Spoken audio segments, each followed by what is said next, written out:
E aí, galera? Hoje vamos ver como funciona e como se proteger de fork bomb. O que é uma fork bomb? Bom, é só um processo que cria outros dois processos. Esses dois processos criam outros dois e assim por diante e vai aumentando exponencialmente. Cada um desses processos fica continuamente criando novos processos, se dividindo e criando mais processos, e isso consome todos os recursos da máquina. Basicamente é um ataque de Denial of Service, né? DOS. Eu realmente, quando vi isso aqui pela primeira vez, há meio século atrás, eu não dei muita importância, porque você tem que ter acesso de execução de código na máquina. Até eu começar a me interessar um pouquinho mais por segurança e descobrir a quantidade de máquinas que você, de alguma forma, consegue uma falha de segurança e rodar algum código nela. Isso daqui acaba sendo bem mais perigoso desse jeito. Vamos dar uma olhada como é que funciona? Eu tenho aqui alguns exemplos. O link com os códigos vão estar na descrição do vídeo, tá? Então você não precisa anotar nada. Tenho aqui um exemplo em C, vamos dar uma olhadinha nele.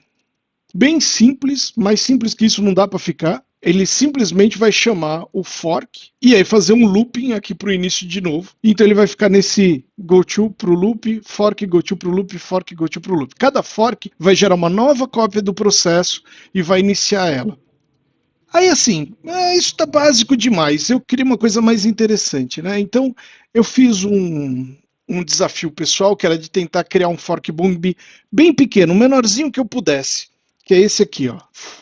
Forkbomb.asm em assembly. O que eu fiz foi o seguinte: eu usei o NASM, que é meu compiladorzinho para assembly favorito, já de bastante tempo. Em vez de eu simplesmente mandar compilar o código, eu preferi criar o cabeçalho. E isso daqui é interessante porque eu não vou precisar usar biblioteca nenhuma.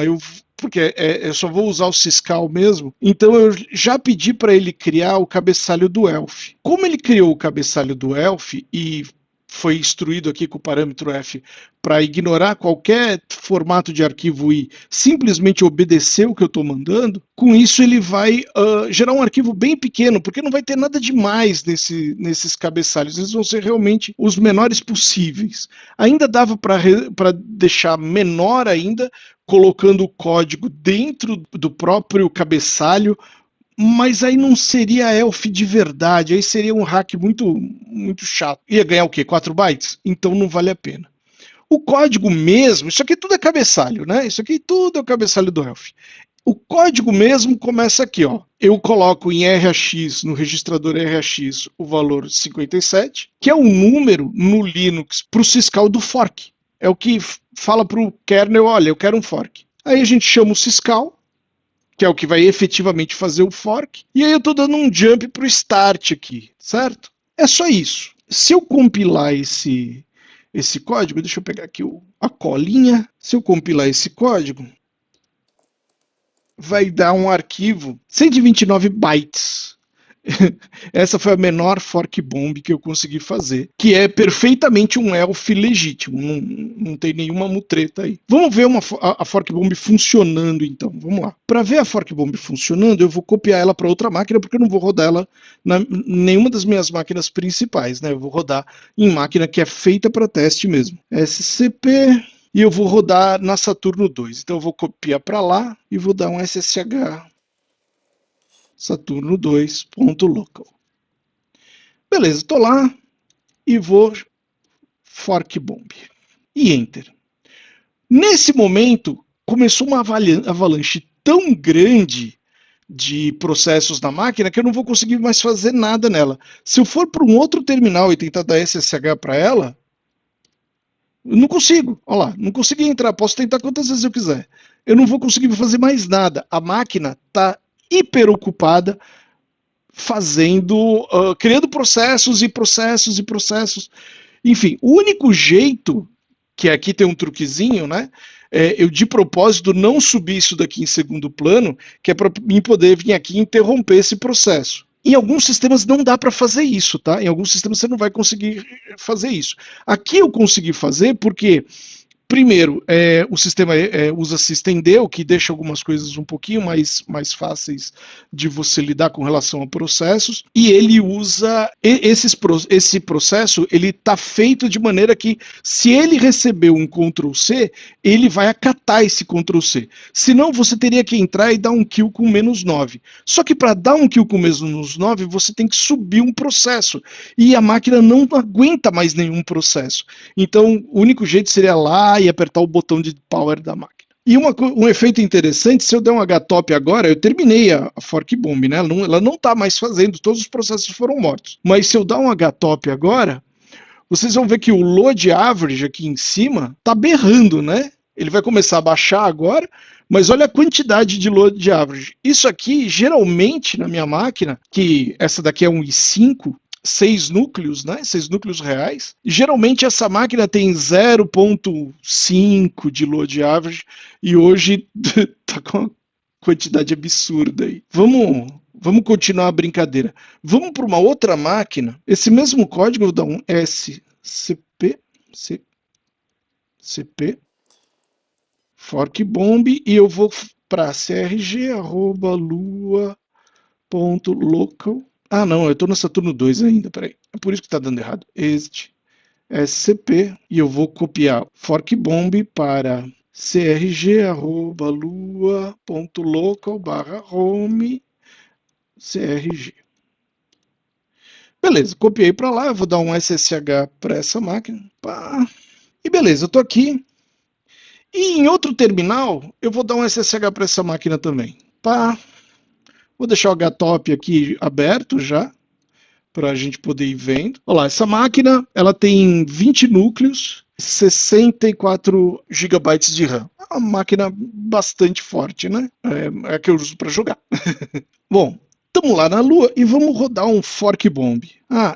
Eu copiei para cá, mas eu não dei as permissões, então deixa eu dar um chmod 700 fork bomb. Se eu não der permissão para o arquivo, ela nunca vai ser executada. Aliás, essa é uma das maiores proteções de segurança do mundo Unix, do Linux, é você ter que dizer, olha, esse arquivo aqui é um executável, não é simplesmente o arquivo estar lá, ele tem que ser um executável. E agora eu posso chamar com fork bomb tranquilamente. E vai acontecer a mesma coisa que o outro. Só que aqui no htop parece que não está acontecendo nada, né? Mas se vocês forem ver, o htop congelou. Eu não consigo mais mexer nele, nada do que eu faça funciona. Eu também não vou conseguir dar um SSH mais para a máquina. SSH crg@lua. Tá congeladinha a máquina, ela não vai responder. Mas eu posso vir aqui e dar um Ctrl+C. Era o que eu esperava. Nessa máquina, está rodando um Ubuntu, talvez a configuração do Ubuntu seja um pouquinho diferente, travou completamente a máquina. Nem o Ctrl+C está funcionando. Eu vou ter que ir lá e meter o dedo nela. Que pena que a gente vai perder os dados de load average que devem estar na Lua, né? A máquina ainda não ligou os coolers, o que é um bom sinal. Mas deve estar bem quentinha. Agora vamos ver, eu vou desligar a máquina, mas agora vamos ver como se proteger disso, né? Bom, agora sim, a máquina foi desligada. Para se proteger de um fork bomb, eu vou pegar um terminal aqui, que não esteja travado, tentando esperar o SSH. Para se proteger de um fork bomb, a gente faz o seguinte, a gente vem aqui no... Vou ter que entrar na máquina aqui na Saturno 2, que não está travada. E a gente vem aqui, ó.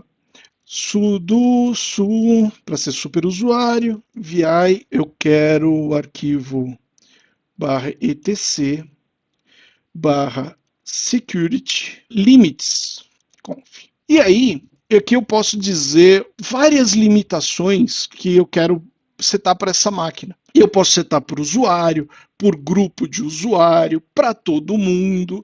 Enfim, eu posso fazer várias configurações aqui interessantes. E é sempre assim, é o domínio, que é se é o usuário, se é o grupo de usuários, se é todo mundo.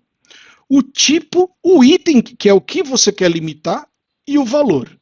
Então, no caso aqui, por exemplo, se eu quisesse limitar para o usuário, sei lá, web service, eu quero limitar para ele ter o tipo hard. Hard significa que o kernel vai cuidar disso e ele não vai deixar mudar em tempo de execução. Você vai ter que alterar a configuração e dar outro boot na máquina para mudar essa configuração. Qual o item que eu quero mudar? Eu vou querer mudar nproc. Nproc, que é o número de processos.